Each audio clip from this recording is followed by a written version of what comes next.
Ladies and gentlemen, welcome. Welcome to the first conference organized by a coalition of Iran opposition groups. The first initiative of such kind on an inclusive range of political and ethnic representatives of Iran oppositions. We welcome our distinguished guests coming from all over the world. Please turn off your phones and no pictures, please. Please stand up for Iranian national anthem. خانم‌ها و آقایون، خوش آمدید به اولین جلسه ائتلاف و خواهش میکنم تلفناتون رو خاموش کنین و خواهش میکنم بایستید برای سرود مملکت ایران. آقای ستار خواهش میکنم تشریف بفرمایید.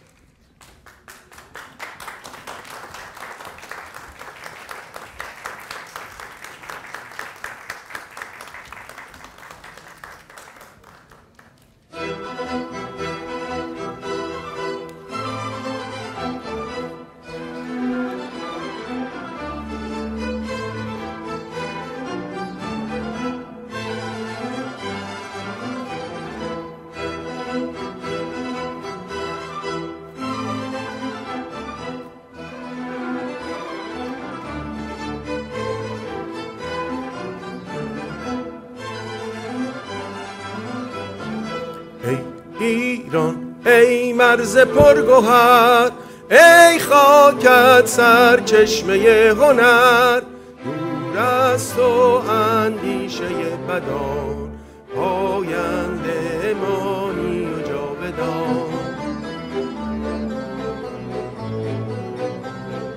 ای دشمن ار تو سنگ خاره، ای من آهنم،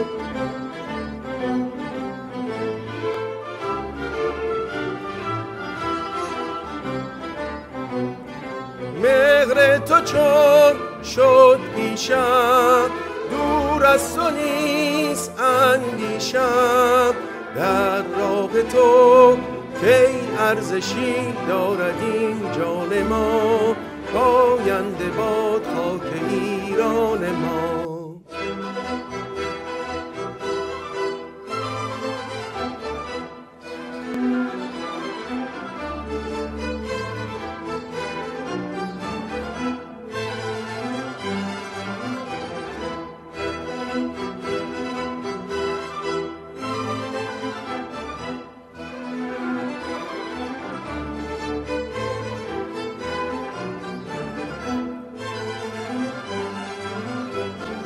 ای ایران ای مرز پرگوهر، ای خاکت سرچشمه هنر، دور است و اندیشه بدان، پاینده مانی و جاودان.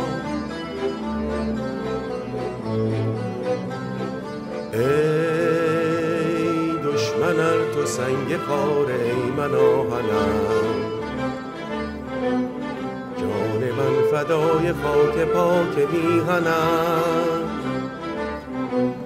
مهر تو چون شد پیشم، دور از تو نیست اندیشم، در راه تو کی ارزشی دارد این جان ما، پاینده باد خاک ایران ما.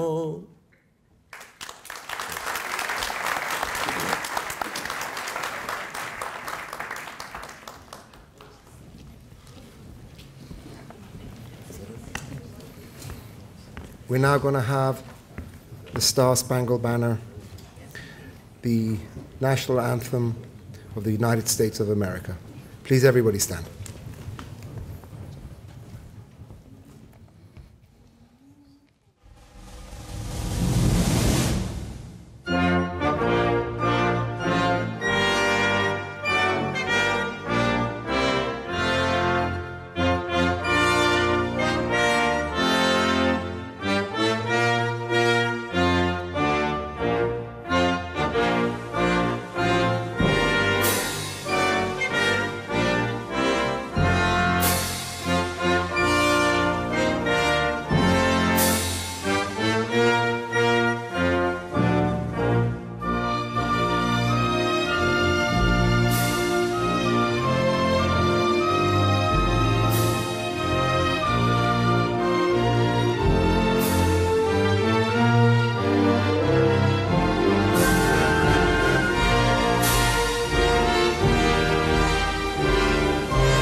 Thank you all for coming today. You're here because you love a free Iran. You're here because you believe in human rights. You're here because you believe in the rights of women and children. You're here because you want there to be peace in the Middle East. We have started this movement to create peace in the Middle East. We want there to be an end to violations of human rights for women, for children, of course for everybody. It's time to stop talking and to take a positive step to stop this violence, to create peace in the Middle East for everybody, and hopefully to create harmony. There's too much violence, there's too much corruption, and unless we are all together, we can't stop it. Not one group, not one religious group, not one ethnic group can do it by themselves. You must do it together. And we are hoping that by bringing everybody together, we will be able to create peace in the Middle East. Before we start, I must say, on behalf of all of us, please thank Mr. Sattar again, who's kind enough to come from California.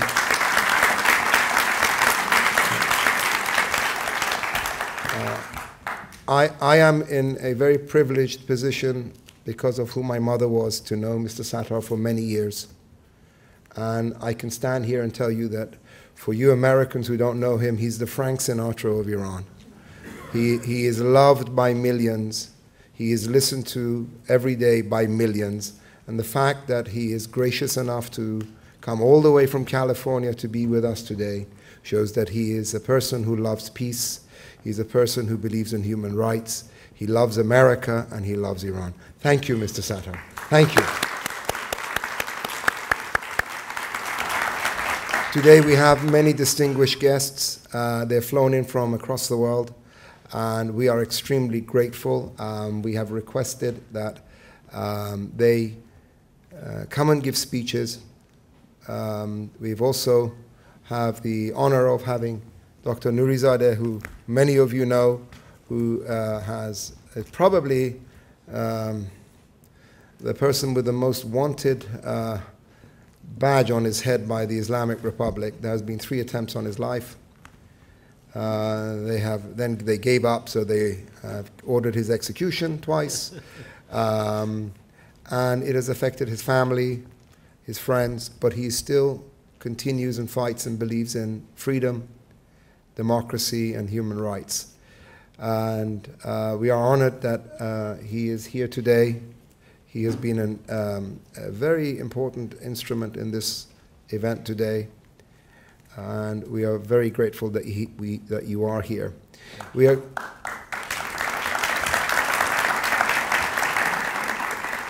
have guests that have flown in from Europe, from the Middle East, from different parts of America, and some of them have come for 1 day, 2 days just to be here.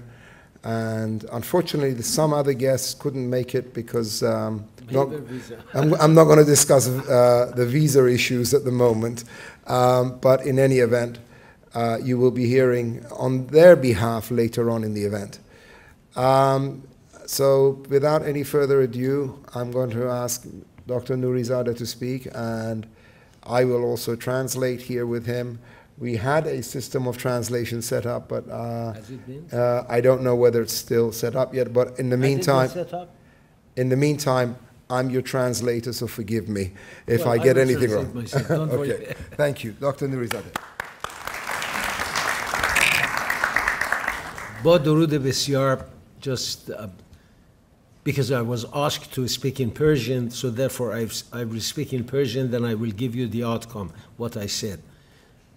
سپاسگزارم از همه شما که تشریف آوردید. داشتم به دوستانم گفتم گمان نمی کنم که هیچ کدوم از مهمانانی که اینجا تشریف دارن آدمایی هستند که ساموار با یک تلفن یا یک دعوت جایی میرن.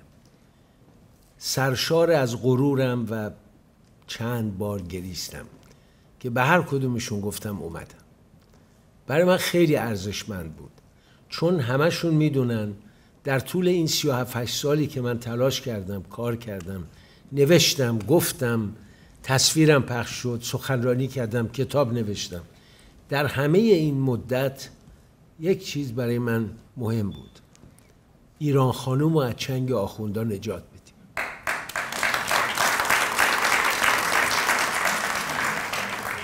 و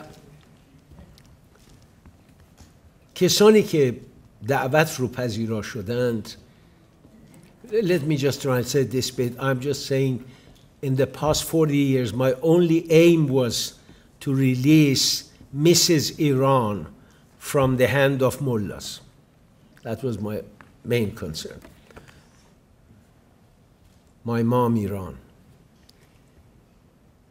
دوستانی که اینجا هستن هر کدومشون شأن و جایگاه خاصی دارن. هر کدوم. هوشنگ کردستانی 60 ساله داره توی جبهه ملی و توی جبهه مبارزان، شاید 65 سال داره مبارزه میکنه. دکتر بهرامیان دیرسالی من نگاه میکنم اسمش توی اسناد سال 32 هم هست. بنابراین یک آدمای اینجوری داریم که از ابتدا بودن. کاک عبدالله مهتدی رو داریم، دبیر کل حزب کمله، که بارها وقتی با هم میشینیم میگه خیلی دردناکه که من باید ایرانی بودنم رو ثابت کنم برای بعضیا. من باید ایرانی بودنم رو ثابت کنم؟ جد من سلسله ماد رو درست کرده، من بیام ثابت کنم؟ و من تمام دوستانی رو که دعوت کردم، از دوست جوان فریبرز بختیاری، از ناصر بولیده‌ای که محبت کرد در حالی که در سفر بود امروز تشریف آورد اینجا، از دکتر رضا حسینپور دوست عزیزم که ما 50 ساله با هم دوستیم از روزگار دانشجویی، و از دکتر رضا، از دکتر صدرالاشرافی بگم، ضیاء صدرالاشرافی، یکی از شخصیتهای برجسته ایران. افتخار میکنم که هموطن آذربایجانی مثل او دارم که دلش برای ایران میتپه. و دکتر عبدیان، دیشب با کریم عبدیان صحبت میکردیم درباره این که آقا وقتی میگن تجزیه طلب قلب آدم پاره میشه. مگه عربای ایران اگه تجزیه طلب بودن صدام مگه فرش قرمز براشون ننداخت؟ اونا بچه هاشون رو بمب بستن زیر تانکای صدام خوابیدن. شهرهای اونا ویران شد، نخلستانهای اونا ویران شد. کردا مگه براشون آسون نبود؟ چرا؟ حاضر نشد. کاک عبدالله مهتدی حاضر نشد ستون پنجم صدام بشه. اینو قدرش رو بدونیم. در حالی که مجاهدین شدن. و امروز هم یه عده تو آمریکا راه افتادن مارکتینگ برای خانم رجوی میکنن. آدمایی که یه عمر با صدام بودن، بعد اومدن رفتن آمریکایی‌ها رو کشته بودن، بعد اومدن نوکر آمریکایی‌ها شدن. اینه که اینا رو ما حواسمون جمع باشه. امروز اینجا ما زیر یک سقفیم ولی زیر یک خیمه هنوز نیستیم. هر کدوم از دوستان عزیز من که اینجا هستن قصدشون اینه که نگاه خودشون رو به ایران به شما بگوین، معرفی کن. آقا من اینجوری دارم به فردای ایران نگاه میکنم. و این نگاه، در واقع این نگاهی که شما مشاهده میکنین، امیدوارم کافی و وافی باشه که our distinguished American friends who are here would be able to report to Mr. Trump administration that, oh, please wait, there is another voice. It's not just Mrs. Rajavi, whom her organization 35 years ago, 38 years ago killed, or 40 years ago killed over American generals in Iran. No, these people are here. They are nationalists. They love their country. They are not separatists. They would like to have a united Iran, free, democratic.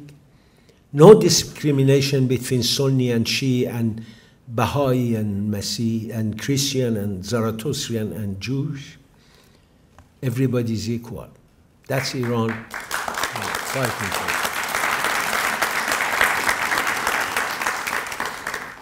my distinguished friend, Dr. Ahi, whom you know, Shahriar. He's been here, I'll almost say everywhere he was there. He was the main star, and he's here. He will also speak to you about the Iranian intellectual, about the Iranian who would like to have freedom of speech.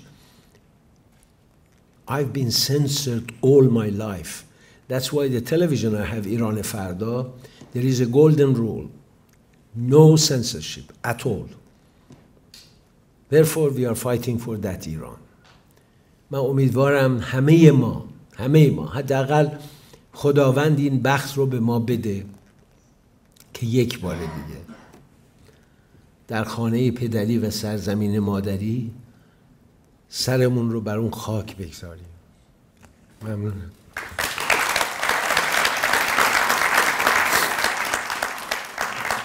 اجازه بدید چون من همه سخنرانان رو میشناسم خواهش کنم که نخست آقای دکتر بهرامیان از نظر سنی از همه ما بالاتر هستن تشریف بیارید و صحبتتون رو بفرمایید.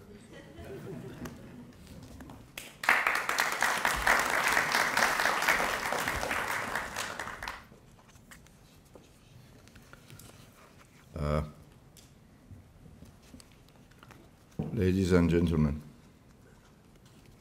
what I'm going to talk about, present to you, although it's in English, but I've got the Farsi translation of it as well, and towards the end I try to read part of it too, although I've given the copies both English and copy. Pardon? I'm trying to be modest.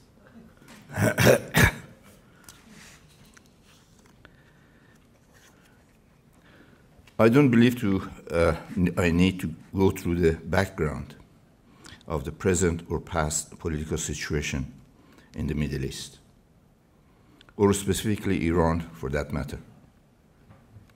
Everybody in this room knows why we are here and we are gathering here for. We have come here to find a sane solution to the explosive political and disastrous social situation in the Middle East. With Islamic regime's rule and role right in the middle of this mess. We all have a common objective and cause: to implement a sustainable peace in the region for all to prosper. Islamic regime of Iran, as a proxy for Russians, have turned the whole region into a chaotic media for their own expansionist policies, ambitions, at the expense of Iranian people. What we have got is a suppression, corruption, unemployment, poverty, and providing misery not only to the Iranian society, but all over the region, as you know, Syria, Yemen, Lebanon, everywhere. In my humble opinion, a major factor affecting instability in the Middle East is the role of the Islamic regime of Iran in the region. It is obvious to everybody in this room that in order to restore a lasting peace in the region for the benefit of all societies concerned, including the United States and Europe, we must attend to the root of the problem. Without attending to the root of the problem and resolving the issue on hand, one should not expect any sustainable peace in the region, or even in the world. While the world's concern and attention is focused on Iran's nuclear technology, the expansionist policies of Islamic regime and terrorist activities are being stretched from Taliban in Afghanistan to Yemen, Syria, Lebanon, Europe, and Africa, at the expense of political suppression and abuse of human rights within Iran, which has reached a new alarming level. The explosive political situation in the Middle East, which is undermining the political stability of the region, is led by terrorist activities of the Islamic regime of Iran, which started with 1979 revolution under the leadership of that character.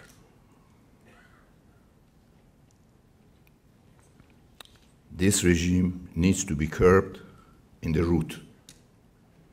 Without dismantling this regime, peace in the region is unattainable. During the last February uprising all over the country in Iran, people voiced their discontent and their choice for a well-pronounced system. What the nation is demanding is a democratic form of governance in Iran, curbing all the terrorist activities of the regime by pulling all their military forces back to Iran and spending all the budget that they have wasted in foreign lands on improving the economic condition of the Iranian society. Islamic regime is spending Iranian resources in paving the way for the Russians, as I said earlier, to have a corridor of influence in the Middle East, all the way from Iran to Mediterranean. Now, the question is, how can we resolve it? Iranian people strongly oppose the use of force in confronting the Islamic regime for change. Militaristic means for change is not and cannot be the answer, since the means or method of implementing a new political system is as important as the form of governance to follow. That's why Iranian people are advocating total, genuine change of political system of governance in their society by means of civil disobedience to implement the path to a democratic society in defense of human rights. Without participation of the people in any changeover in Iran, the society will observe only the change of facade, one form of dictatorship to another. Of course, the outfits might change, but vary. History has proven that use of force to impose a system without the genuine support of the population is disastrous. The path towards a genuine change is not reformism, since cannot be reformed. You cannot reform a totalitarian system to a democratic system. Another major factor to be considered is that the government uses tactics of terror and systematic annihilation of civilian or citizens, in order to rule the nation, cannot have any legitimacy to govern. In other words, we are concluding that this regime, with the abuse of power they have used, are illegitimate government. Therefore, conducting any negotiation towards peace, while their disregard for the freedom of press and tactics of terror and torture are being conducted against activists, students, and those who are upholding the human rights, must be stopped.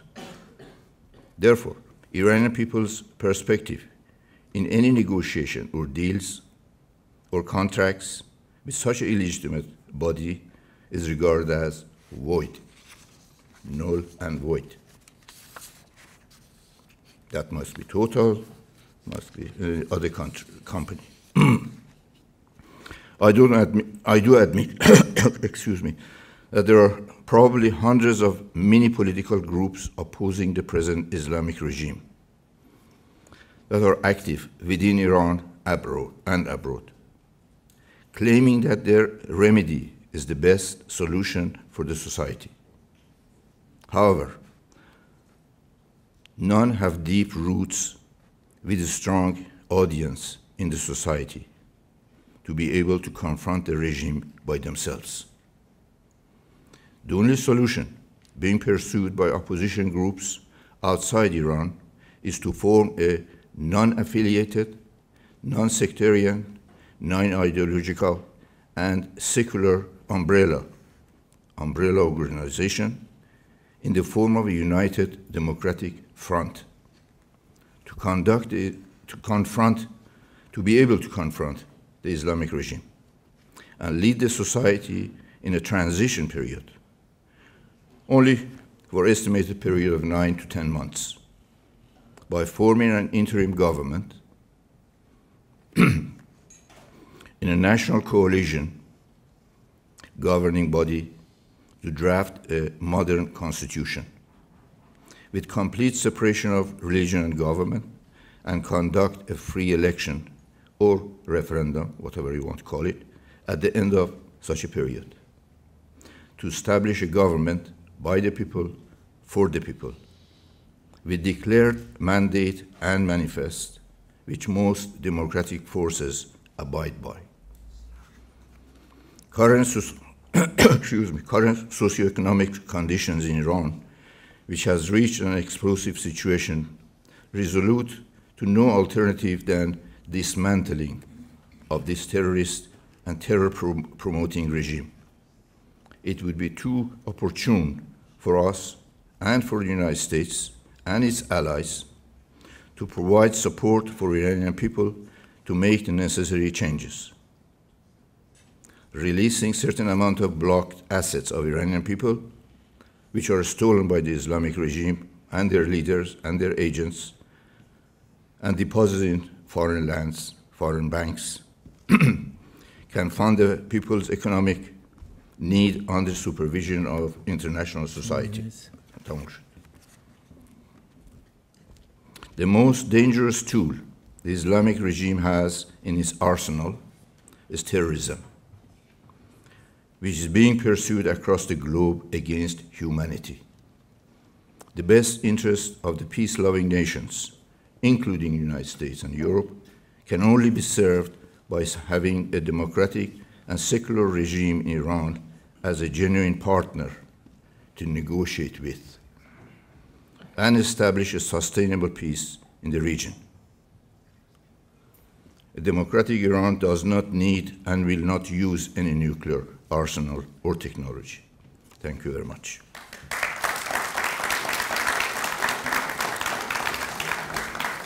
Just for one sentence, excuse me. I know I bored you with all that. Only for my colleagues in Farsi, if I may. رژیم در حال فروپاشی است. چه بخواهیم چه نخواهیم داره میپاشه. اگر ما نتونیم متحد باشیم، نتونیم دست به دست هم بدیم، در فردای فروپاشی این رژیم ایران هم فروپاشی خواهد کرد. یعنی کشوری نخواهد بود، ایرانی نخواهد بود که بخوام براش روزه بخونیم. تونستم مقصودم ادا کنم؟ ما مجبوریم. تاریخ ما رو مجبورمون میکنه. اختلافات، ناراحتی‌ها و ریزکاری‌ها رو کنار بذاریم، دست به دست هم بدیم، بتونیم با یک هدف، برکناری رژیم تروریستی در ایران، باید متحد شد. امروز باید متحد شد، نه فردا. چون پس از آن ایرانی عرض کردم نخواهد بود که براش روزه بخونیم. متشکرم.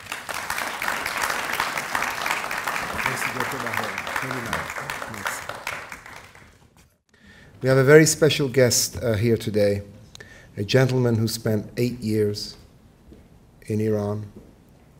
He has dedicated himself to this government, well, the American government, and the well-being of Iran. We are honored that he's here. It's a great pleasure to introduce Mr. George Cave.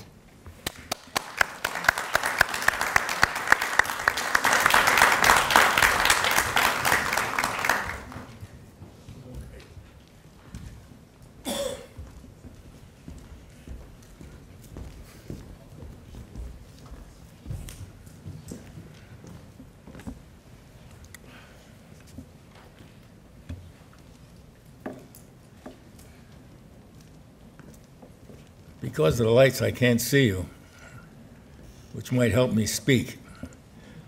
I did spend 8 years in Iran. I enjoyed them. You have to go forward. I can't hear you. Oh. I enjoyed them, and one of the things that the last speaker said that really struck me was, in my view, an omid for the future of Iran. I think that in speaking about the whole Middle East, the major problem of the troubles in the Middle East right now is that the Sunni-Shia split overhangs everything. When ISIS was created, it was created to stop the expansion of Shia control in the Middle East. I don't know how this problem is going to be resolved because there has been an almost ongoing war for the last 1,000 years between the Shia and the Sunnis, and there has been no progress, as far as I'm aware of, in bringing some kind of conclusion to it. Now, Iran's position in the Middle East is they are the major Shia power. And I think that the future of Iran in the Middle East is going to be first to build up their country as well as they can. I think the biggest challenge they overran in my lifetime is when they got rid of the monarchy. I think the governments that succeeded the monarchy have not done as well as they could have done. And I think that part of the problem is getting the support of the majority of the people of Iran in building up the country. Most of the Iranians I have talked to are against Iran's participating in struggles outside of the territory of Iran. One of the things that really impressed me about Iran was during the Iran-Iraq War, how well the people responded. I mean, the defense of Khorramshahr was one of the great events in modern Iranian history. Now, I'd like to say a few words about trying to organize politically now in Iran. I think one of the real problems is understanding how the Iranian people think individually and as a people. I would like to see a government formed that will respond far better to the needs of the Iranian people.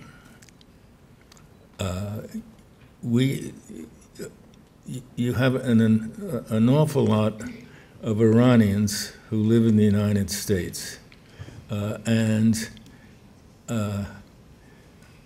I have never heard of any of them wanting to go back to Iran. I think that Iran has got to build itself up as a real country where the people respond fully to the needs of the government because the government responds fully to their needs. When I was in Iran, I traveled around a lot, and there are problems created by tribalism and several other things. And finding a way of bringing all these various groups together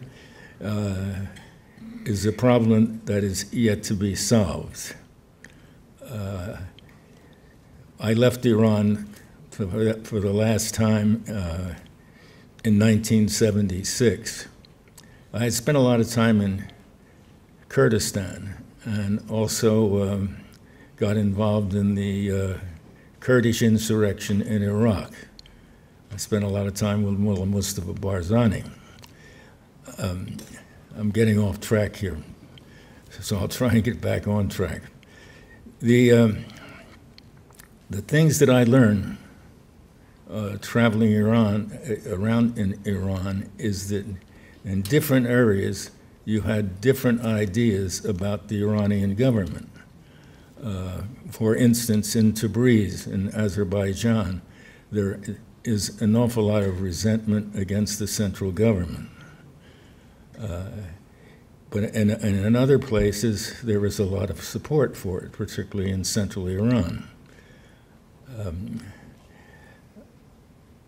I think that what an opposition group has to do is try and bring all these people together. So you have a unified support for the kind of government that the average Iranian wants. One of the biggest problems that I saw when I was in Iran was that it was very hard to find out what the different areas in Iran thought about the central government. People tended to be kind of guarded in what they said, but it was pretty clear that several areas in Iran had a lot of problems with the way the government was set up, particularly under the Shah. So I think there's big promise. I think the gentlemen here that are representing a new idea about what to do about Iran politically are getting off to a good start, and I wish them well. Now, I didn't come here with any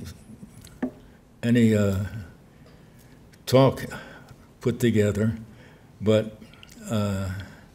I appreciate this opportunity just to say a few words. And I leave with giving my best hope to the success of these gentlemen who are trying to evolve a change. Thank you very much.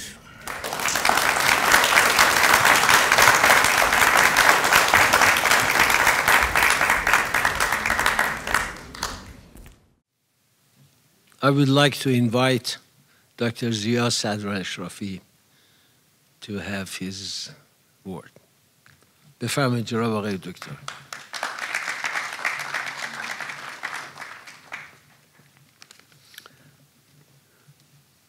من ضمن عرض تشکر از دعوت کنندگان گرامی و ضمن عرض سلام به خانم ها و آقایان سخنرانی خود را که خیلی کوتاه در اشاره به این صحبتی که آقای میر اسکندری در مورد کثرت‌گرایی در واقع در ضمن صحبتاشون اشاره کردن، تخصص من در کشاورزی تطبیقی ساختار ایران رو از زمینش میشناسم. ایران وقتی مترقی و آرام بوده که ساختار دولت منطبق با ساختار متکثر جامعه ایرانه بوده و اگرم بخواد باز بدون تنش زندگی کنه بایستی ساختار دولت ناشی و منطبق با ساختار چندگانه جامعه ایران باشه. چرا؟ برای اینکه ایران مثل پل وسط دوتا دریا، تمام اقوام مهاجری که از شمال به جنوب اومدن، از شرق به غرب رفتن، از غرب به شرق اومدن یا فاتحین اینجا اثرگذاری کردن و ایرانی هم از نظر من کلماتو به قول مونتسکیو تعریف بکنیم کسی است که با هر زبان، با هر اعتقاد سیاسی، با هر آیین یا دینی در این کشور زندگی کرده، از منافع اونجا دفاع کرده و تولید کرده و دفاع کرده از اونجا. نه جنبه نژادی داره، نه جنبه تباری داره، هیچ کدوم. چون اینجا مرکز آمیختگی اقوام و ملل مختلف به قول جورج سارتون حتی پیش از تاریخ در کتاب تاریخ علمش. ایران دارای 3 نوع ساختار بوده در طول تاریخش. یک، آغاز مثل هر جامعه اولیه دولت شهرها وجود داشتن عین یونان که در 2100 قبل از میلاد کسی به نام پوزور ایلامی که مجسمه خودش، زنش و کتیبهش در موزه لووره 60 دولت شهر رو با هم متحد میکنه و خود را شاهنشاه چهارسوی عالمی که میشناخت مینامه. شاهنشاه یعنی چی؟ شاهنشاه به قول آقای دکتر به اصطلاح مجید یک کتابی مقاله نوشت در مجله دانشگاه تهران که ایلام اولین دولت فدرال جهان. بله، این در واقع هر شاه مردم خودش رو اداره میکرد، شاهنشاه شاهها رو اداره میکرد و دفاع و چیز رو داشت. دومین ساختار بعد پادشاهی شد. از هرکشاهی ایلامی به شاهنشاهی رسید و بعد در دوره هایی هم پادشاهی یعنی یک شاه داشت سیستم متمرکز از ساسانیان تا حمله اعراب به مسلمان و بعد از تیموریان. اوج تاریخ ایران که هخامنشی و بعد از اسلام هم سلجوقی باشه شاهنشاهیه. ساختار دولت با ساختار جامعه منطبقه. بنابراین من فکر میکنم که در شرایط مدرن بعد از رنسانس، انقلاب کبیر فرانسه، انقلاب صنعتی انگلستان و اعلامیه استقلال آمریکا توسط جفرسون که با آزادی و برابری و سکولاریسم جدایی نهاد دین از نهاد حکومت و ایجاد یک نوع عدالت اجتماعی که بینوایی در جامعه از بین بره، در حد بینوایی و بیکاری. اگر چنین دیدگاهی داشته باشیم برای آینده ایران هم یه چنین ساختاری به نظر میرسه که هر بخش از ایران، هر ملیتی، هر قومی، هر اسمی میذاریم خودش رو اداره کنه، جمعاً هم اون جامعه رو اداره کنیم و نذاریم ایران از هم بپاشه. دودش به چشم ما میره، گرماش نصیب دیگران میشه. بسیار سپاسگزارم. I have the honor of requesting my dear friend, General Secord, to come and speak. General Secord was in Iran for many years. The late Shah used to call him Timsar, as he says, and he had the honor of meeting the Shah hundreds of times throughout his time within Iran. I can say that his best friend in Iran was General Rabi'i, and after what happened to General Rabi'i, General Secord helped to bring his family over and give them safe haven in the United States. General Secord, apart from loving Iranian food, he's married, so I can't say what he thinks about Iranian women. I can't say what he thinks about Iranian women, but he's married. But in any event, I'd like to invite him to come up and speak. General Secord.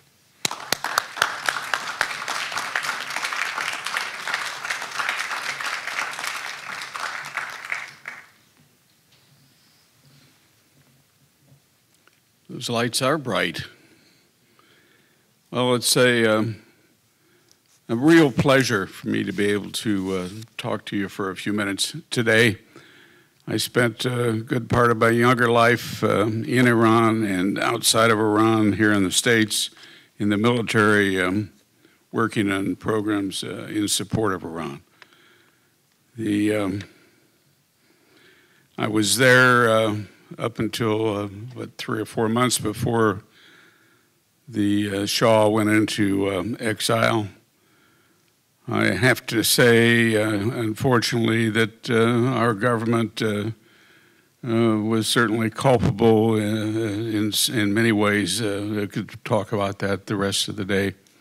But what ensued was a great tragedy, and a tragedy for the Iranian people, as you all know here today. The 2 years ago, I became associated with this group, some of the leaders in this group, and have been impressed with the way in which they have reached out virtually around the world and gathered together a very impressive coalition, as it's now called, to oppose the regime in Iran as it stands today. Their objective, clearly, is to support the populace, today's population in Iran. It's vastly different now than when I lived there. I recognize that. I've read as much as I can about it. The population there is quite large now compared to what I used to be used to. The communications, modern communications, are exercised greatly, tremendously, I might say, by the populace. Social media, I believe this is probably the the third or so largest user per capita of social media. The mass media also broadcasts into virtually all parts of the nation, as Dr. Nursadeh can certainly tell you. The communications of news and social events throughout the country are really unprecedented. It's not something we've experienced before. The population today is suffering, as you all know. It's poverty-stricken. I don't think that's an overstatement by any means.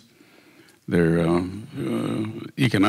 general economic system is in shatters. The real is inflation is rampant there, so much so that I can't even keep track of it. Reading about it, the adventures of the current regime throughout that region, ranging from the territories of Syria and Hezbollah, Hamas, down to Yemen, Syria proper, and so on, all around the region, is a classic move by a regime that wants to keep the focus on outside situations and supposed threats to the nation, while at the same time trying to expand their territorial control. It represents a clear strategic threat to the United States and the United States' interests, not just in that region, but around the world, here in our homeland. It represents a threat. I hope that the coalition is able to continue on their plan and continue uniting the expatriates and groups within the country and become a potent political force for change in the country. My own opinion is that change, great change, is on the way in Iran if we do nothing. Even if we do nothing, but I'm afraid I won't live long enough to see the kind of change we're talking about if it doesn't have a little boost from Uncle Sam. Now, that leads me to my next point, and that is the United States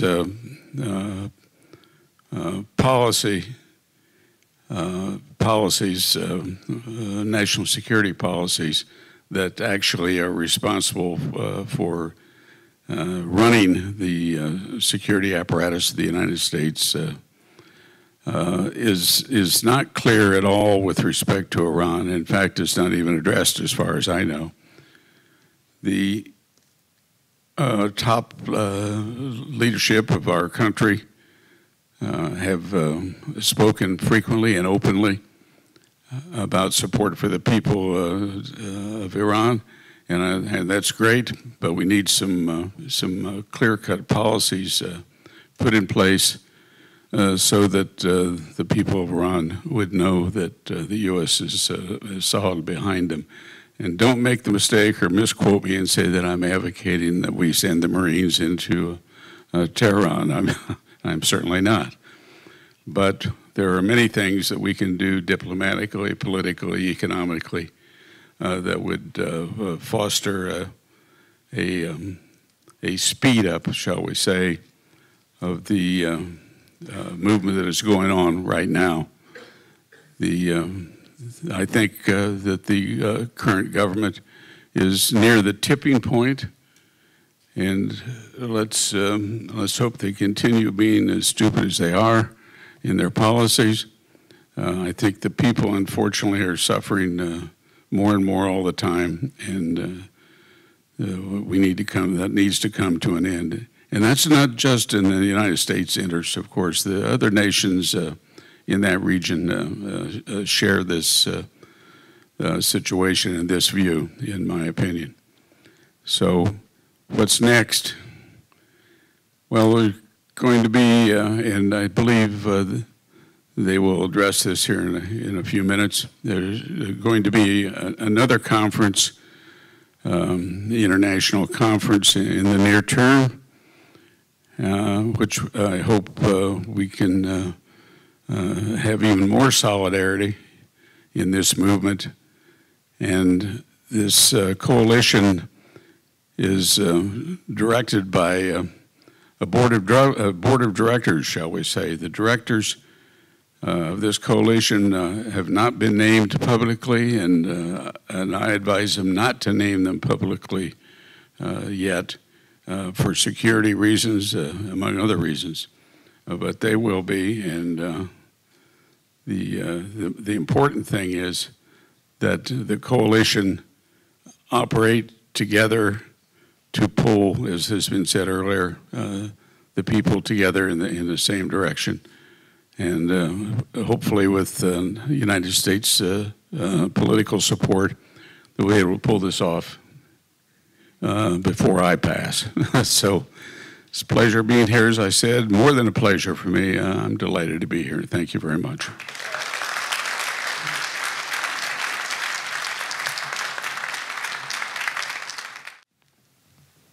Thank you, General Secord.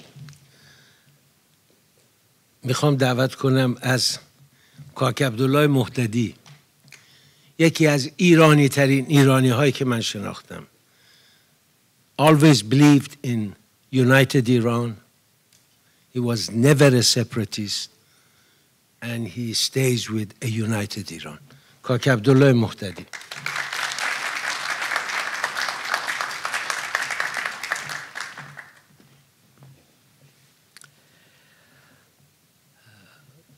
دوستان عزیز، با استفاده از قولی که داده شده بود که مترجم هست، من از این فرصت استفاده می کنم و صحبتم رو به زبان فارسی خدمتتون عرض می کنم.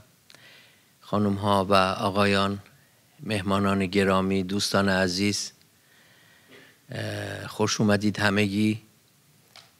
وقتی که آقای نوریزاده دوست عزیزم از من خواهش کرد که در این تجمع شرکت کنم، در این گردهمایی، با کمال میل پذیرفتم و این اولین بار نیست توی یک تاریخ طولانی که من در نشست‌های گوناگون و تجمعات گوناگون اپوزیسیون دموکراسی خواه ایرانی شرکت می کنم. در دوره‌های مختلف اینها به شکل‌های مختلف وجود داشتند و هنوزم هستند. و من این فرصت رو مغتنم شمردم برای اینکه با چهره های جدیدی آشنا بشم و به دوستانم اضافه بکنم و همین که دوستان آمریکایی که اینجا هستند این فرصت رو پیدا بکنن که صدای متنوع همه ما رو از داخل ایران بشنون. همونطور که میدونید من کرد ایرانی هستم، یک پیشمرگ قدیمی هستم و اینجا در خدمت شما هستم برای اینکه راجع به آینده ایران و راجع به کارهایی که در این دوره باید بکنیم صحبت بکنم. ببینید من یه چیزی براتون بگم. وقتی که شاید برای خیلی ها این اولین باری باشه میشنون، از نزدیک آشنایی نداشته باشند، ولی درسته در سال 1979 در ایران انقلاب شد، در کردستان هم شد، همه جای ایران شد، ولی در کردستان، در بخش اعظم کردستان هیچ وقت انقلاب اسلامی نشد. درسته کردها در اون جنبش بزرگی که در اون دوره به راه افتاده بود شرکت کردند و با آرزوهای نیکی که برای دموکراسی و بهروزی عمومی و برای حقوق خودشون داشتند این شرکت رو توجیه می‌کردند و توضیح می‌دادند. خیلی هم پرشور شرکت کردند. معاهازا از همون قدم‌های اول معلوم بود مسیر متفاوتی و متد متفاوتی رو با اون چه که بعدها به نام انقلاب اسلامی در تهران و اکثر نقاط ایران جریان داشت طی کردند. جنبش در کردستان تحت رهبری آیت الله ها نبود. کسی سینماها رو آتیش نمیزد. کسی خونه بهایی ها رو و اموال و مغازه هاشون رو به آتش نمی کشید. کسی زنان رو به ضرب توسری و ضرب روسری نمی کرد.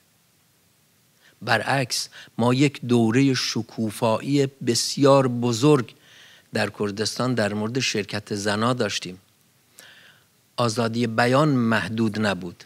در واقع توی اون چند ماهه، کمتر از یک سال، توی اون دوره تا وقتی که در 28 مرداد سال 1979 به تاریخ میلادی خمینی فرمان حمله به کردستان رو صادر کرد، در اون مدت 8-10 ماهه یکی از دوره‌های درخشان شکوفایی سیاسی و فرهنگی و اجتماعی رو کردستان طی می‌کرد. من خودم یادمه که خیلی ها، هزاران نفر از نقاط مختلف ایران پا می‌شدن می‌اومدن سنندج و سایر شهرهای کردستان برای اینکه ببینن کردستان چه خبره، اونجا دارن چه کار میکنن. و وقتی که در تابستان سال 1358 یا 1979 خمینی فرمان حمله به کردستان رو صادر کرد که هیچ مجوزی برای این کار وجود نداشت، هیچ دلیلی برای این کار وجود نداشت و نه قتلی، نه جنایتی، نه غارتی، نه تجاوزی اونجا صورت نگرفته بود، ولی کردستان نمونه دیگری رو نشون داده بود. تنها جرمش این بود، نمونه دیگری که اون ارتجاع سیاه و استبدادی که بعدها بر ایران حاکم شد در اونجا وجود نداشت. دو حزب اصلی که در کردستان بودند و هنوزم هستند، یعنی حزب دموکرات کردستان ایران و حزب کومله کردستان ایران، با وجود تفاوت‌های فکری و سیاسی که با هم داشتن، معاهازا هر دو لایک بودن، هر دو سکولار بودن. برای اولین بار در کردستان بود که کردستان ایران بود، منظورم اینه که امروز شما عکس دختران پیشمرگ رو در سوریه میبینید، در جاهای دیگه میبینید، ولی در کردستان ایران و توسط حزب کومله، یعنی حزبی که من امروز حضور شما ها معرفی میکنم، برای اولین بار دختران کرد آزادانه تونستن در صفوف پیشمرگان شرکت بکنند. شاید این سنت شکنی خیلی بزرگی بود، به خصوص 35-40 سال پیش، وقتی که دختر جوان کرد بدون روسری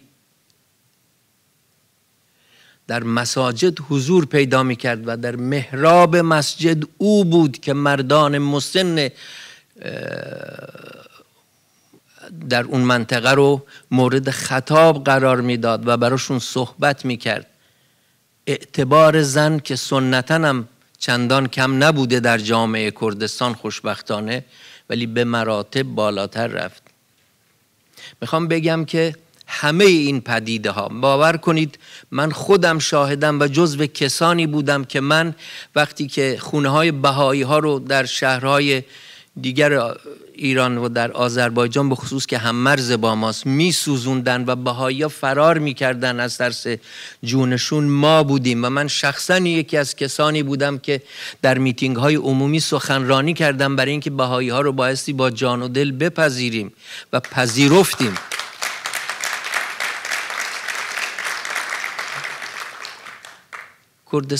کردستان سر کسی رو نبریده بودند.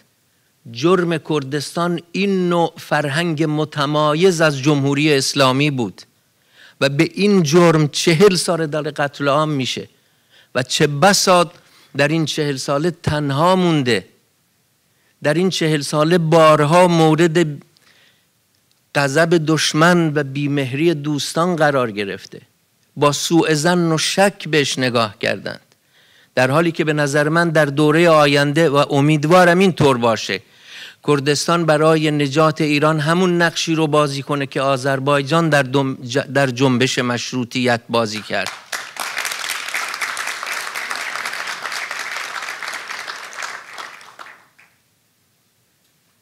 از دی ماه سال گذشته ایران وارد یک مرحله جدیدی شده و یک چرخش بزرگی به خودش دیده.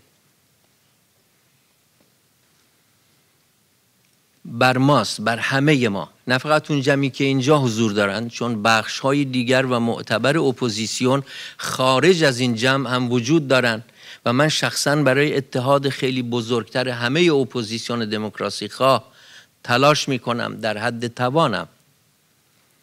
و اما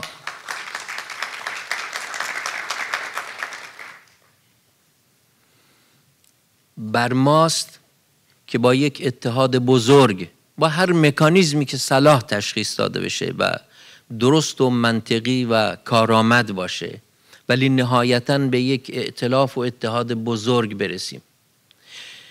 من از شما، از کسی پنهان نکردم و از شما هم پنهان نمی کنم که من و حزبی که من نمایندگی می کنم و جنبشی که ما در کردستان نمایندگی می کنیم خواهان یک ایران آزاد، دموکرات، سکولار، تکثرگرا و همچنین فدراله که در اون ضمن حفظ وحدت ایران همه بخش‌های این جامعه، همه ملیت‌ها و قومیت‌ها بتونند با حفظ حقوقشون، حقوقی که بایستی به اعتقاد من در قانون اساسی بعدی ایران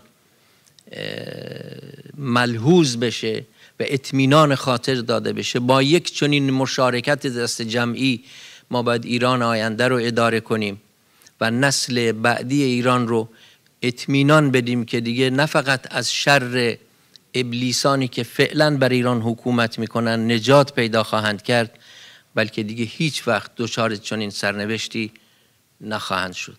خیلی متشکرم.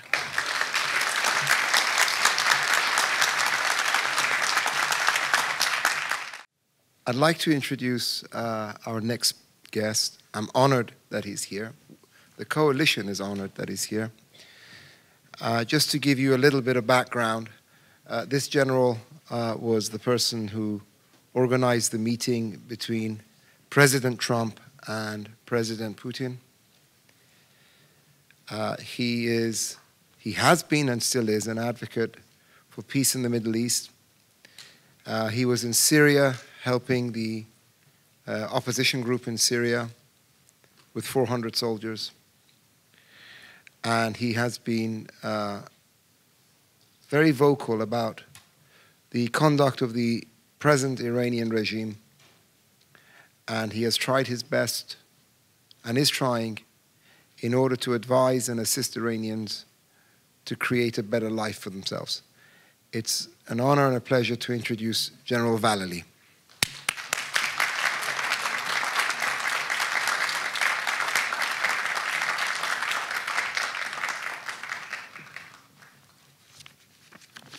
Thank you very much, Sean, and thank all of you for the kind invitation.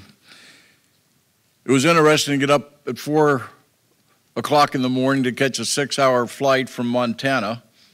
And for those of you who've never been to Montana, you can't get anywhere just in one flight. You always have to go somewhere else. But anyhow, thank you very much. This is very encouraging. When Sean asked me to speak, I put together my 9-page speech, which takes an hour and a half.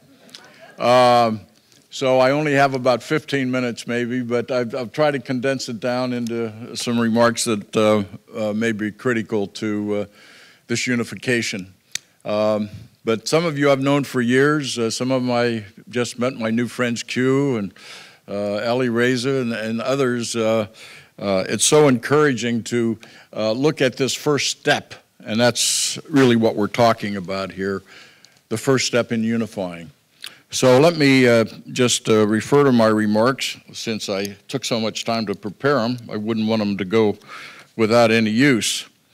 But basically what we're talking about, how realistic is regime change in Iran, and how and when can it happen? We do have a president now.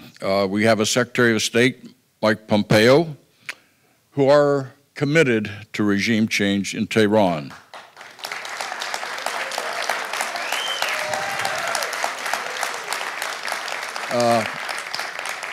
And as a result of this get-together for 2 or 3 days, I will send my report directly to President Trump.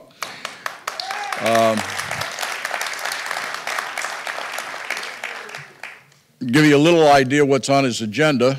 He was at the G7 in Quebec today, North Korea and Singapore coming up. And then after that, we're pushing for another meeting between Trump and Putin. When you look at the Middle East, I know these two powers can solve the problems over there. Trump wanted to meet with Putin again earlier, but because of the fake news, as he calls it, and the mythical collusion with Russia in the election, we hope a lot of people will go to jail over that. Finally put some people in handcuffs that deserve it. And so if we can get that next meeting, it's going to be very important. And then on the list is an Iran strategy and policy, along with borders.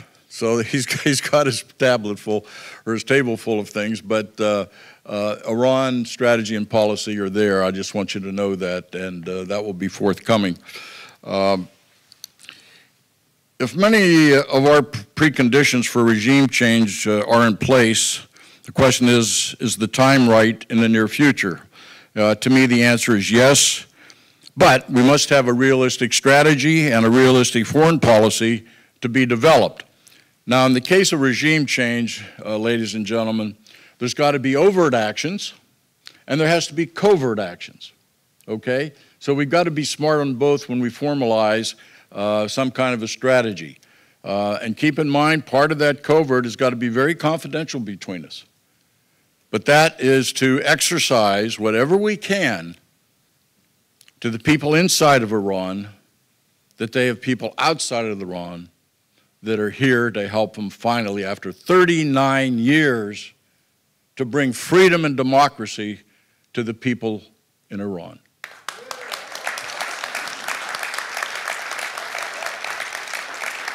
I'm particularly conscious of the youth. And as I understand it, my figures could be dated, but 60% of the youth is under 30 years old. Is that about right? Huh? Something like that. So whatever we do, as far as a strategy or policy, we must focus on the youth, just like we have to focus now on the youth in America, because the future is theirs. And so us that have been around a while need to always include as many 20-year-olds, 30-year-olds, And we did this when I went to Egypt and met with General al-Sisi. We made sure we met with the 20 and 30-year-olds that were involved there in changing the government from the Muslim Brotherhood Morsi into a free democratic election. So I also would like to say I have our Chief of Middle East Operations here, Colonel Mike Stevens, sitting over here. Mike and I are the only Americans that went inside of Syria a few years ago with 400 men of the Free Syrian Army. And so we finally got to Aleppo, at that time the most dangerous city in the world. And so we went downtown Aleppo with all these convoys, with all the guns and everything. And you can see it on YouTube, by the way. Very interesting to watch. And at that time, ISIS put a hit out on me because they found out I was inside Syria. And so they put a circle around my head and put it on the internet to kidnap and behead me. Now, that bothered me because the State Department called me, FBI called me to tell me that I was targeted. So the next week, through Colonel Stevens, I asked that certain people in Syria find out who was it put the hit out on me. Well, we found out he was a Chechenian. And he was the guy you always saw with the beard, a lot of pictures. So I said, please help me, send them to Allah early. Send them on a one-way trip to Allah early. And guess what happened? So when you put a hit out on somebody, you better be very careful how you do that. But it was quite an experience. We couldn't get support under the Obama administration at that time. It was very frustrating. But just to show you what opposition can do, we were sitting in Antakya in Hatay province in southern Turkey, about to go into Syria. And we had, I guess, 8 or 10 generals there, expatriates. Some were still working inside of Syria, back and forth. And we had a number of younger gentlemen and women involved in the opposition. And so we started talking politics. Well, this young major over here came out of the Syrian regular forces, and he said, can we stop talking about politics? What do we have to do? And so I'm scratching my head, so what am I going to tell all these people that I've met for the first time? And so I wrote the sniper program for the U.S. Army during the Vietnam period. And so I'm thinking to myself, this is what I'm going to tell them. I want you to pick the 100 top shooters that you have, get the 400 best long rifles that you have, and I want you to form 4-person sniper teams, shooter, spotter, and then 2 security guys. And I said, I want you to hit the airports inside Syria, particularly in Damascus. I want you to shoot the tires out of the airplanes. I want you to shoot the pilots as they're trying to get to their aircraft. And so I sort of left them with that. Well, immediately you can see everybody's on a cell phone.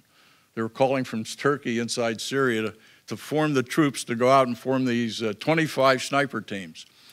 So Mike and I left on a Tuesday. We arrived in London on Thursday. Front of the London Times, Damascus International Airport is shut down due to snipers. I mean, it was absolutely unbelievable. 48 hours.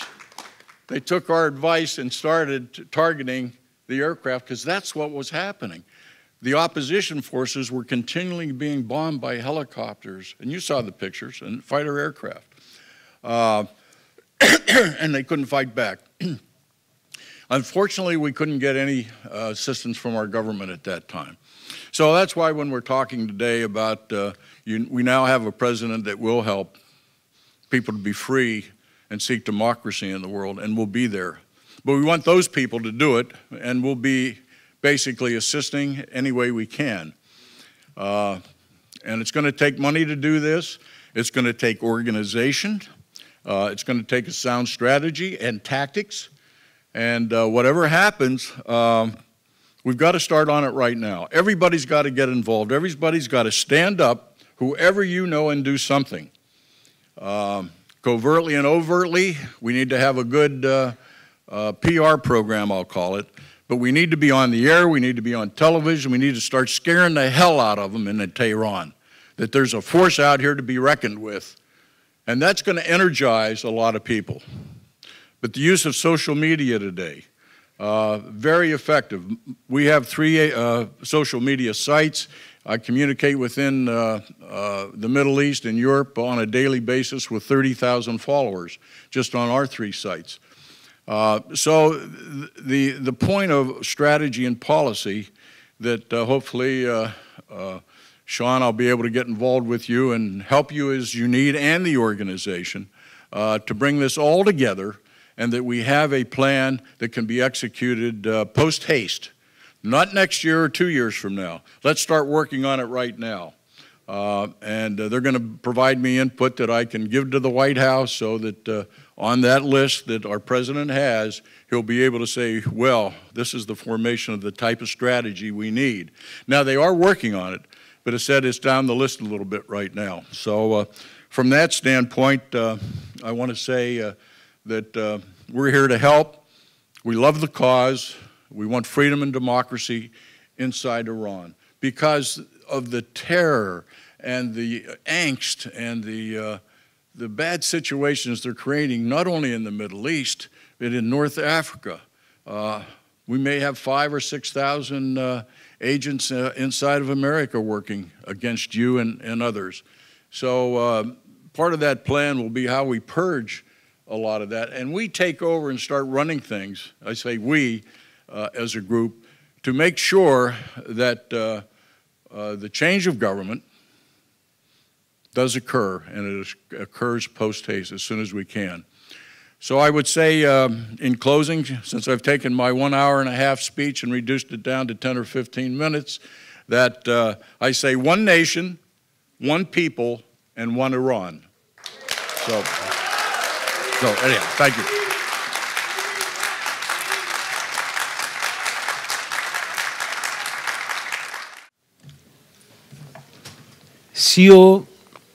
نه 41 سال پیش بنده بسیار جوان بودم و حسن ستارم خیلی جوان، خواننده مشهور ولی جوان. شبی صادق نوجوکی اومد منزل ما و با هم نشستیم. من یه شعری گفته بودم، ملودیشو ساخت، ترانه شد به نام زنگ حساب. خیلی همون زمان گرفت که ستار خوند.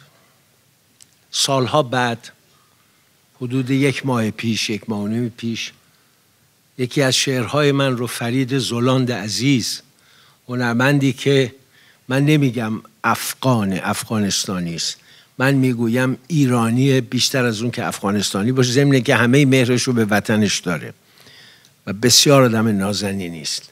یک شعر من رو آهنگ گذاشت و ستار خوند. وطنم نور و آب و عطر و عسل.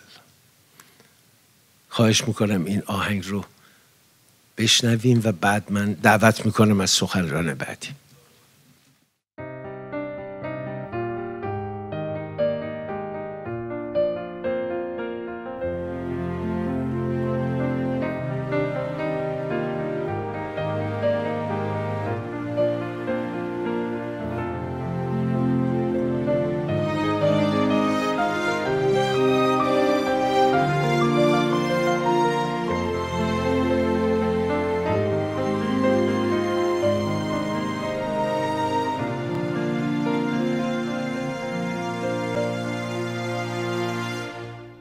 وطنم سرزمین عشق و غزل،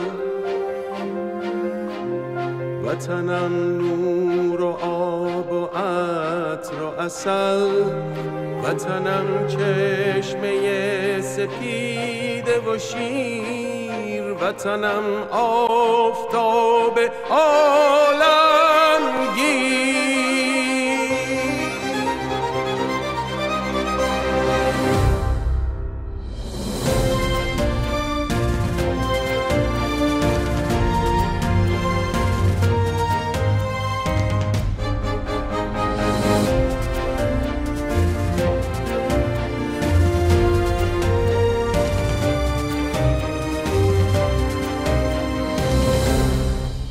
وطنم بود آن که زیبا بود، بهترین سرزمین دنیا بود.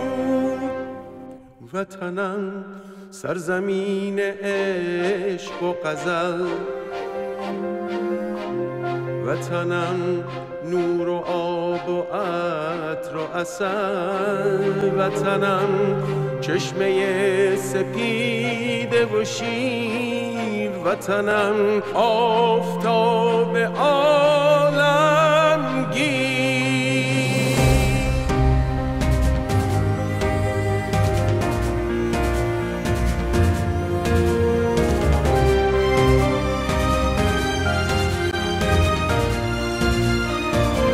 رفت بالا دوباره خورشیدش، شیر و خورشید و رای جمشیدش، مثل ققنوس باز هم پیداست.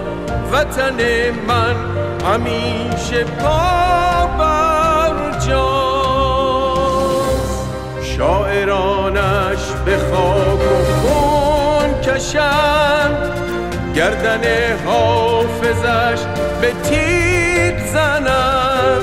باز میخواند این همیشه غزل، این گلستان نور و عطر و عسل. گل لبخند از لبش جاری، وطنم سرزمین بیداری، خفته بر بام آسیا. وطنم شاه بیت قصیده ها، وطنم ای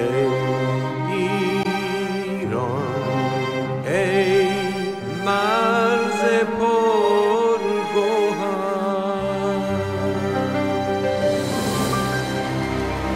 مرسی، خیلی ممنون. ممنونم. فرید زولند عزیز. میشه حرف بزنی؟ Let me introduce the person who wrote the song, Mr. Zoland. Where is he? Oh, there you are. And the lyrics by Dr. Nurizadeh. مرسی از همه شما عزیزان. اجازه بدید که من بگم که این آهنگ وطنم از ساخته‌های فرید زولان، آهنگساز خیلی خوب ماست، و شعر آقای علیرضا نوریزاده، و ما هم که بالاخره سعی کردیم که تا اونجایی که در حدمون بوده قشنگ بخونیم. حالا نمیدونم دیگه، امیدوارم که خوب خونده باشیم. خیلی ممنون. فرید جان، سپاس. خب این شعر زیبای آقای نوریزاده و صدای زیبای ستار به من اجازه داد که همچین آهنگ بتونم بسازم، و در این روز بسیار خوب که آینده بسیار روشن در انتظار همه هست، به امید خدا که با اون سرمنزلگه آزادی و خوشحالی هر فرد ایران، افغانستان و اون خطه بهش برسه. ممنونم. We're gonna play it soon in Iran. اون تالار رودکی. به امید آزادی ایران.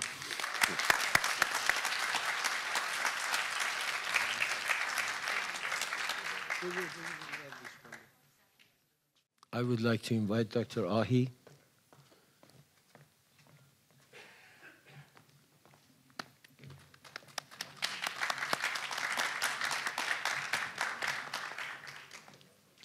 Thank you very much, Dr. Nurizadeh. I can see what George said about the lights. I'm going to take this in English because my fellow Iranians have been bored to tears with my talks. They know all about it. So it's your turn to be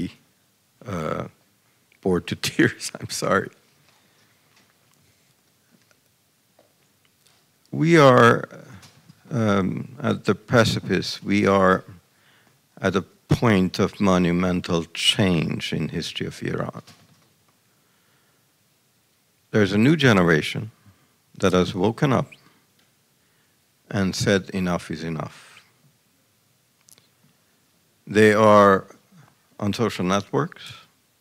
They express themselves freely. They are not afraid. They blame their parents for having brought about a revolution that has ruined one and a half generations, and they don't want to be sacrificed as yet another generation. We all know about the problems that this regime is creating. Who could have dreamed that the capitals of the Umayyad Abbasid empires, the two great Islamic empires, would now be under, or at least until recently, until the recent elections in Iraq, were under the influence of Iran, from Yemen, Bahrain, Lebanon, on the shores of Mediterranean, on the borders of Israel. This is a regime that has wreaked havoc through its superiority, probably unprecedented in history of the world, of this level of successful low-intensity warfare. And if they want a nuclear weapon, it's probably to deter a high-intensity attacks against them, because that's where they're weak. They want to keep the politics of the region under the spell of low-intensity warfare, where they excel. This has to end, and it will end.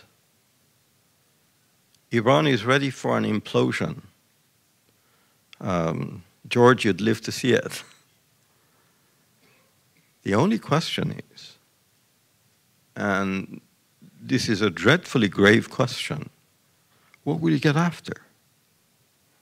Because the chances of liberal democracy and human rights just showing up, order under a pluralistic system, is not a given at all. There are other scenarios, perhaps more likely ones. Anarchy.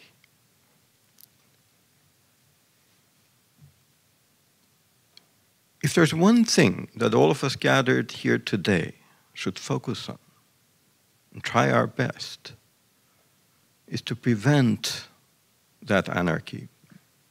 We talked about Russia. I'm glad General Vallely is here. I have my fears about a Russian plan that mirrors their own history. They had their own totalitarian system that failed, didn't have much of an opposition. It just failed. Like this one in Iran. Like all totalitarian states. Eventually they have to fail because no people want all of the aspects of their lives forever to be controlled by one ideology that cannot be changed. But what happened was an elite cadre from the previous security establishment came not in support of that ideology, actually making an alliance with the die-hard opponents of that ideology, ultra-capitalists, and took control. They didn't maintain power throughout the fall of the totalitarian state. That's very difficult. I was taught in my political science courses, the hardest of political arts is the art of controlled decompression. But they allow decompression, chaos and anarchy. Maslow's pyramid then says the priority of all the people becomes law and order and security, and who can provide it? People who have the guns and have the organizations and know the lay of the land.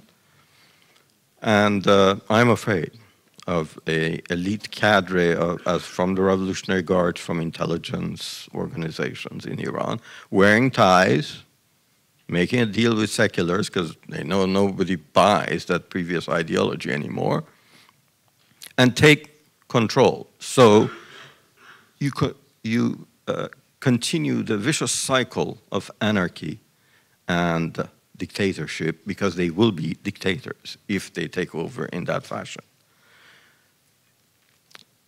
George complained about the problems of Shiites and Sunnis, and it's been going on 1,000 years. My personal life doesn't correspond to that.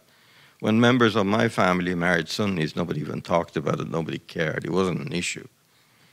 It became an issue when you have an Islamist regime that its means of mobilizing people is to pander to the worst religious prejudices.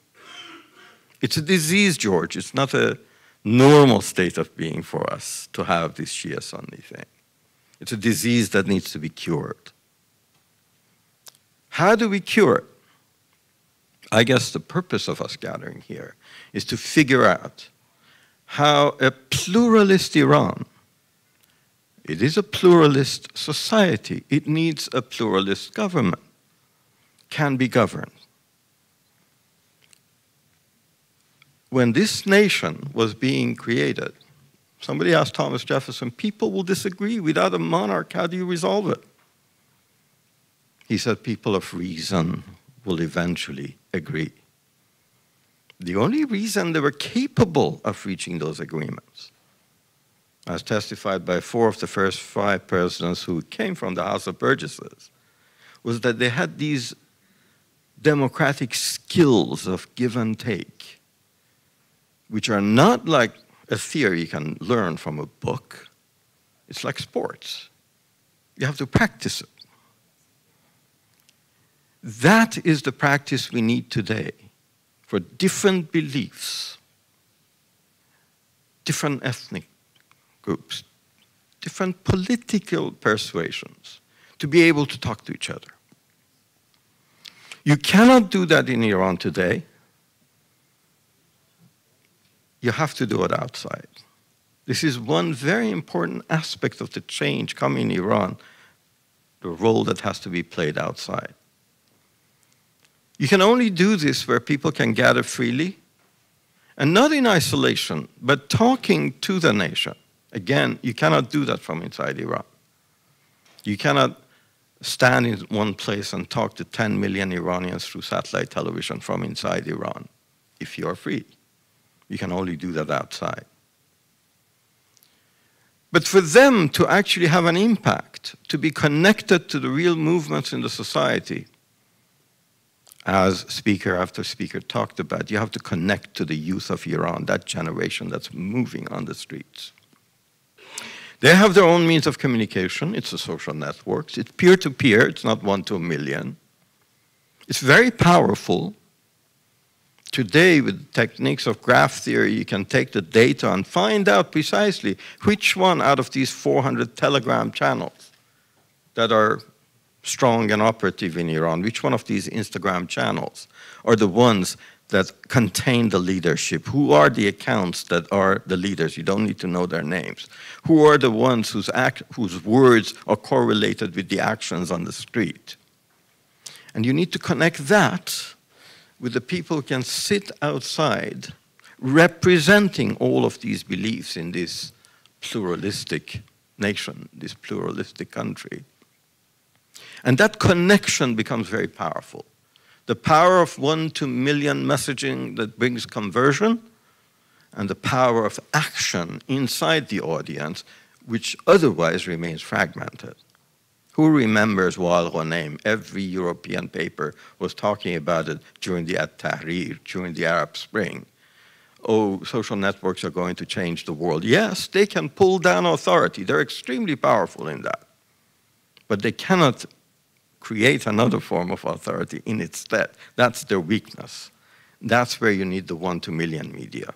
So, I'm sorry for having bored you, but I have a plea. And that plea I take very seriously. We have to do something that cannot be done in Iran. We have to manage to bring about the resources for media that would reflect this democratic skill building and give and take between different beliefs, in reflecting the different beliefs in Iranian society, and to be able through those media to talk to the Iranian people every day. those kids on the streets through the social networks have to feel that that program, that media belongs to them. That the direction of the program is actually determined by what they're talking about with each other on the street. It takes efforts. The media that have been created outside Iran, VOA, BBC, Manoto, you name it, I don't know what they're doing. If you ask them, Iran Farda, I mean, well, Iran Farda is the exception. I didn't want to mention it. But I'm talking about all of these resources, great resources. We are struggling in Iran Farda. If you ask them, what do you do? They say, we tell the news. Excuse me? You want to tell the news about Zahedan to people in Zahedan? They know it much better than you do. But what the plea is to manage to come together and have the resources to have decent media dedicated to the cause of connecting representatives of different walks of life, different thoughts, to those social networks in Iran in a program that beats in lockstep with the actual events that are happening in Iran, which is the only chance we have to prevent anarchy, to create convergence, and to have a leadership that could sustain democracy in Iran. Thank you very much.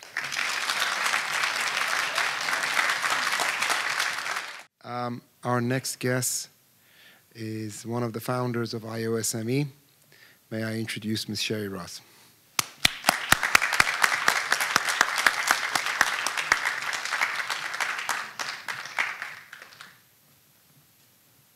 Thank you, Shaul, and thank you all. I can't see anybody. I wonder if I can see. John, are you here, Kumars? Would you come up here?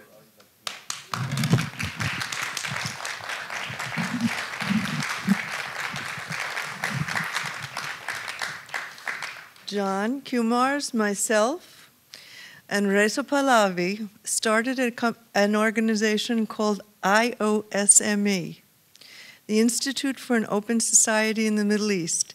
We did it 6 years ago, and we did it because we believed something like this could happen. And here we are, 6 years later, and it could happen, and it did happen. And it will be greater than what we think than what we have right now. And thank you so much, Don. And thank you, Dr. Raz. Dr. Raz was one of the founders of the IOSME, like she said, Institute for an Open Society in the Middle East, approximately 7 years ago. And for the past 7 years, we've been doing everything we can to free the Iranian people and get rid of the رژیم اشغالگر ملا. I thanks Dr. Raz. I thank Shahzadeh Reza Pahlavi, which he was big part of the IOSME, and I thanks everybody else on the IOSME, and also there is a gentleman here called Joe Kaufman, and he is also one of the founder of IOSME, which hopefully he be a congressman from Florida this November. Thank you.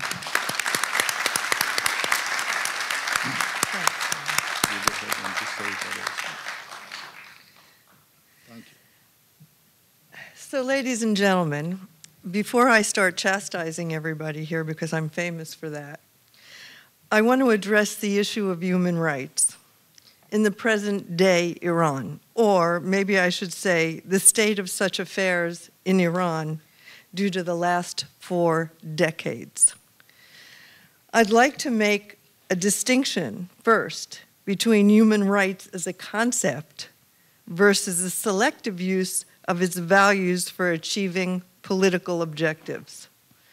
To view it as a concept, I'd like to emphasize that the fundamentals of human rights, as declared by Cyrus the Great, have remained unchanged throughout history.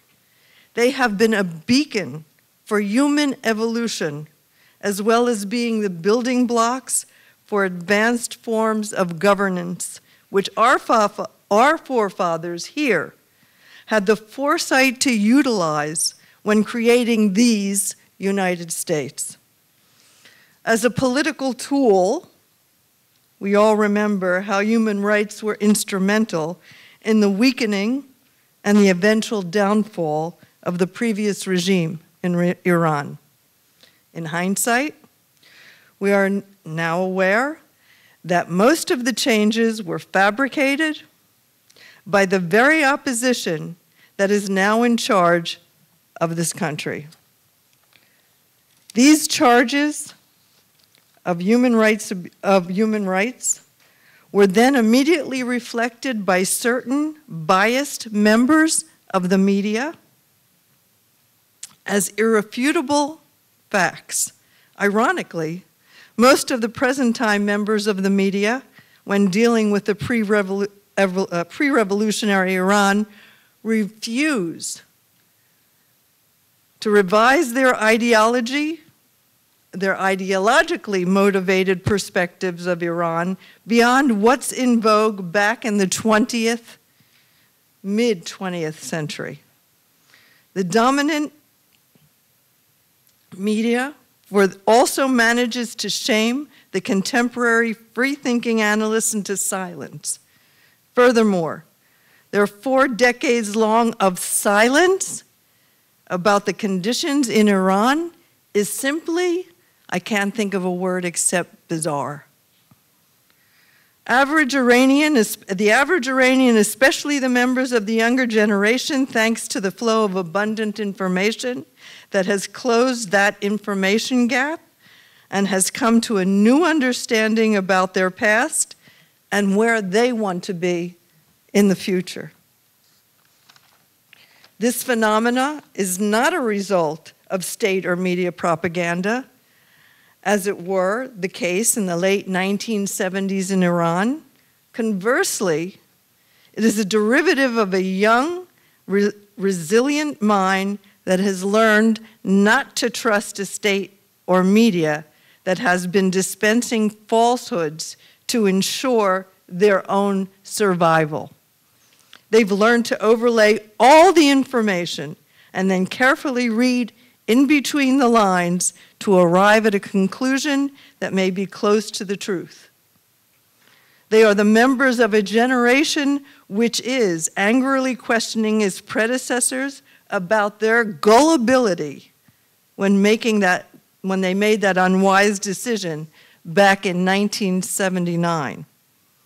So, one doesn't need to go far to retrieve evidence of this regime's dismal human rights records. Traditional records of physical abuse, torture, and archaic methods of execution were all too elementary for this regime. This government graduated summa cum laude from all that in the initial months and years of seizing power. Summa cum laude in the abuse of human rights.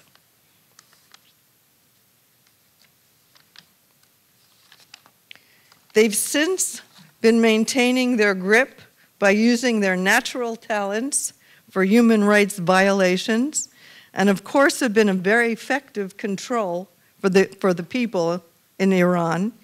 They also developed their craft in an art form when trying to fulfill their predecessors' yet unrealized dreams. And what are those dreams? Those dreams are the threat to themselves, their long-term objective, which was a homogenized institution of all Muslim nations into an easily manageable and docile ummah. Rather than individuals, nations with various distinctions called Persian, Iran posed the biggest threat at that time. So this regime had to take its human rights abuses to a new paradigm, and they did. It would be safe to assume that in Iran, human rights abuses are no longer just pertinent or limited even to individuals. They are also engineered to affect different segments of the society in different ways to ultimately weaken and destroy the entire nation. These methods include, but are not limited to, and I say this because I'm a doctor of psychology, behavioral modification, alienation of a sophisticated female population that translates into the removal of half of the workforce while maintaining a facade of participation at the same time.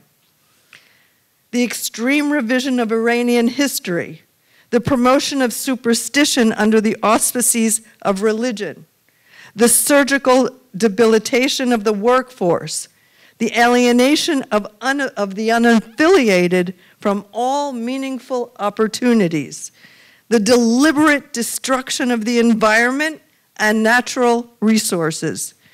The magnitude and the severity of this regime's human rights violations points to the philosophical similarity of that of some foreign occupiers throughout history. And what was that called? The scorched earth policy. Our President of the United States has directed the administration to immediately begin the process of reimposing sanctions related to the JCPOA. The reimposed sanctions will target critical sections of Iran's economy, such as its energy, petrochemical, and financial sectors, and those doing business in Iran will be provided a period of time to allow them to wind down operations and business are involving Iran, but those who fail to wind down their activities with Iran by the end of that period will risk severe consequences. The JCPOA foolishly gave the Iranian regime a windfall of cash and access to the international financial system for trade and investment.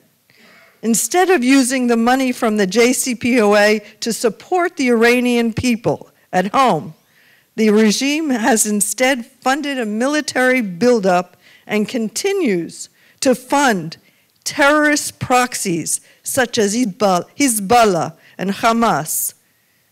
The administration's actions are directed against the malign behavior of the Iranian regime, not against the Iranian people, who are the regime's longest suffering victims. President Trump is making clear that in addition to never developing a nuclear weapon, the Iranian regime must cease its support for terrorists, extremists, and regional proxies such as Hezbollah, Hamas, the Taliban, and Al-Qaeda, to end its publicly declared quest to destroy Israel, which is not a cursed word, cease escalating the Yemen conflict and destabilizing the regime by proliferating weapons to the Houthis, and end its cyber attacks against the United States and our allies, stop its grievous human rights abuses shown most recently in the regime's crackdown against widespread protests by Iranian citizens.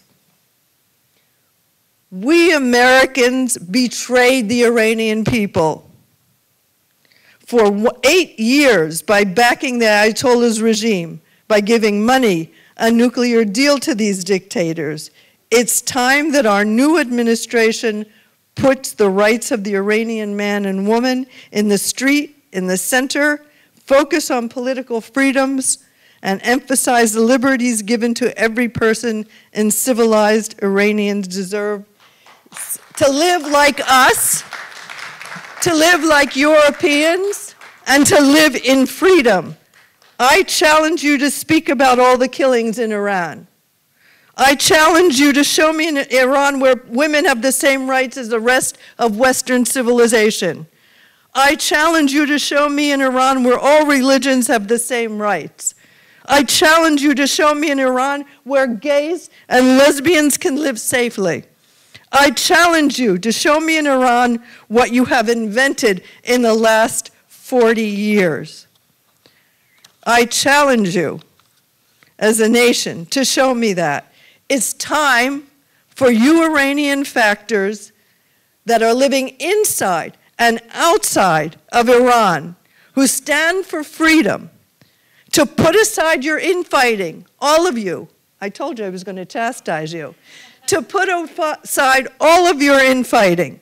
It's time for you to come together to create a peaceful, progressive, unified, and free country and a government for Iran, for the Iranian people and all the peoples of the Middle East. It's time for Iran to export freedom to the Middle East. Thank you.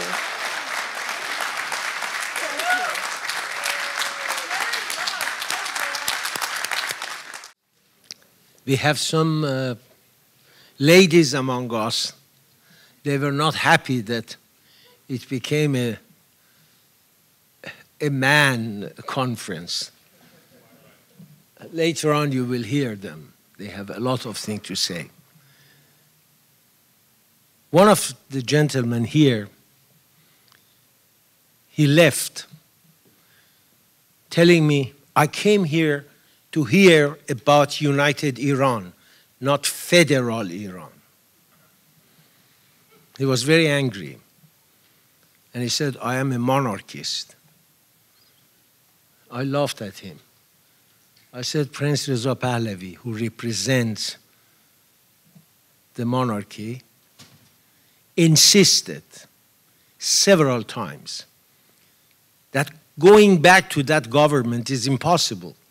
A new Iran would be an Iran which non-centralized Iran. It's a country which united together, but every province, every ethnic area will have its own say.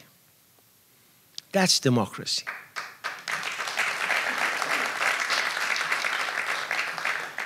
We will be united when I can say to Kak Abdullah Muhtadi, Abdullah, I want to nominate you for presidency. You are Sunni and you are Kurd. I want to vote for you.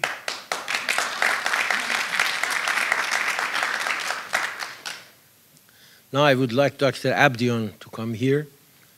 He is a man from Khuzestan, a man from Ahvaz, and he is one of the founders of Ahvaz Solidarity Democratic Party. Thank you. Thank you, Dr. Nourizadeh, and thank you all the organizers, and indeed, thanks for the opportunity. What will you hear from me? My remarks will be about the role of the Arab Iranians in this endeavor. I will talk about the Arabs in Iran who approximately make up about 10% of the population and reside in southwestern Iran. A population, a people who have been persecuted, marginalized by this regime, as well as by the previous regime of the Shah. These people who have been subjected to ethnic cleansing by the Islamic Republic of Iran,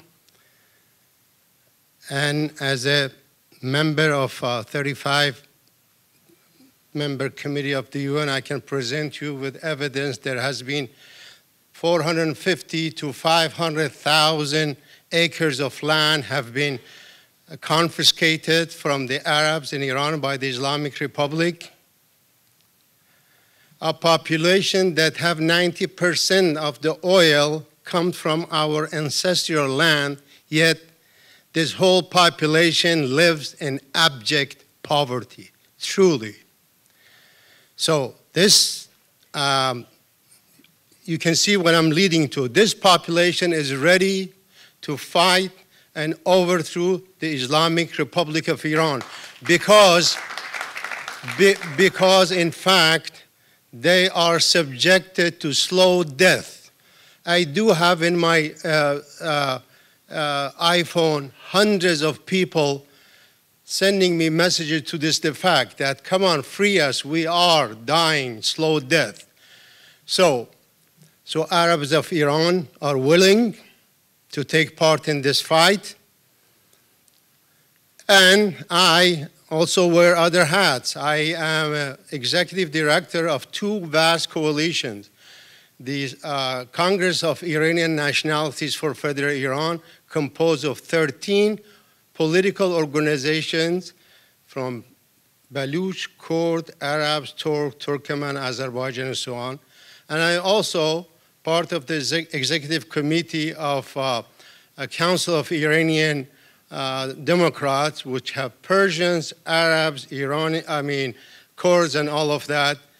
So I guess my point is all of us have something in common, and that is to fight and overthrow the Islamic Republic of Iran as fast as we can. And we can bring, obviously, there's a talk about, yeah, you can do this, but how? You need the masses of people in.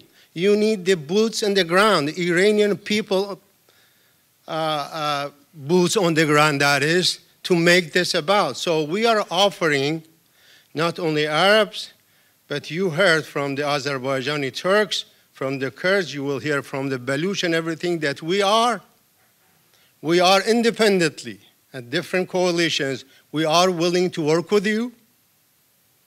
We're very much interested in this effort. And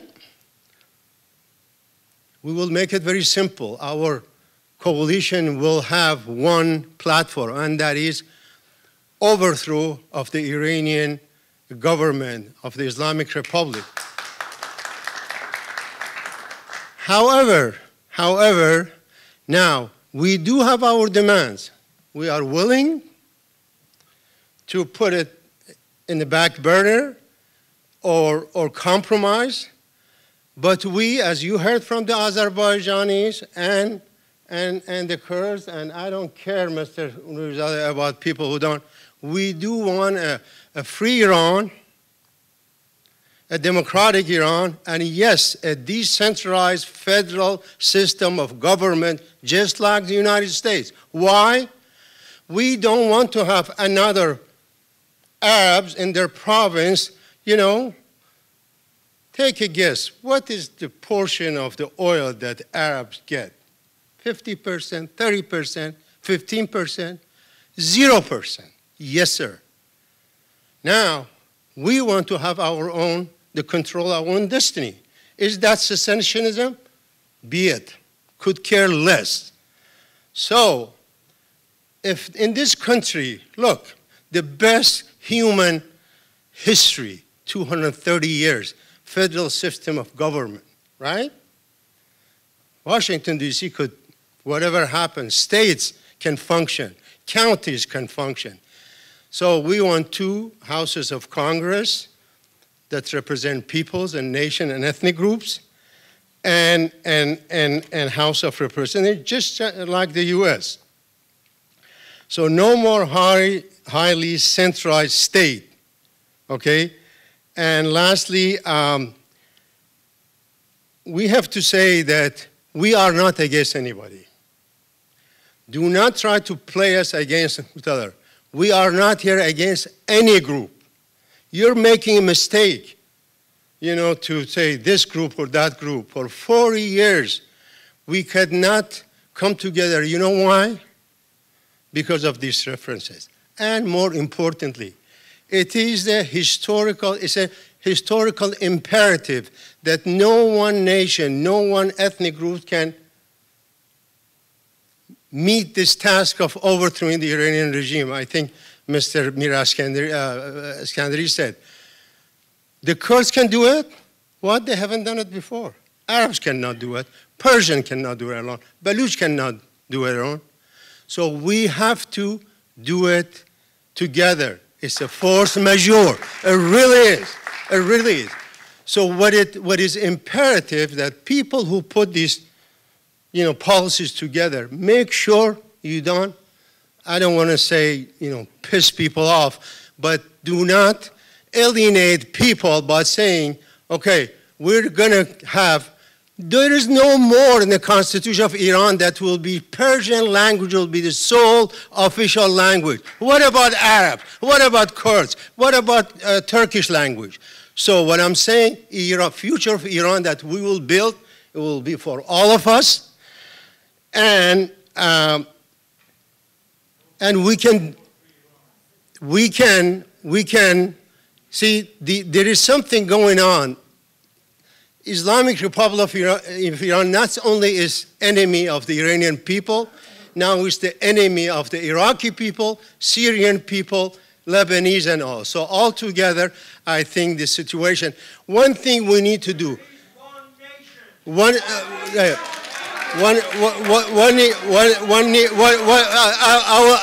will say something. I will say something. I will say, okay, let me say, if we are smart, just hold on a second. If we're smart, if we're smart, we're utilized. There are smart people. There are smart. There are smart people in this. Hold on. There's what we could do all together. There are smart people in this town. They brought various factions of Iraqis together, Afghanis together. All right, they couldn't do. So we want your help to bring us together to that. Thank you, Doctor. Thank you. Nobody said two nations.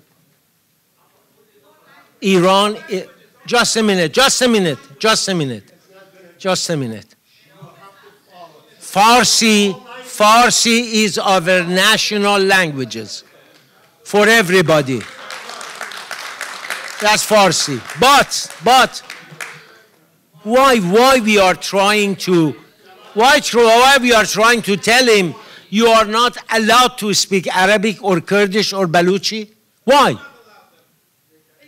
They enjoy Ferdowsi as much as we do. Mr. Muhtadi's brother is one of the best Hafiz Shnaas in the world.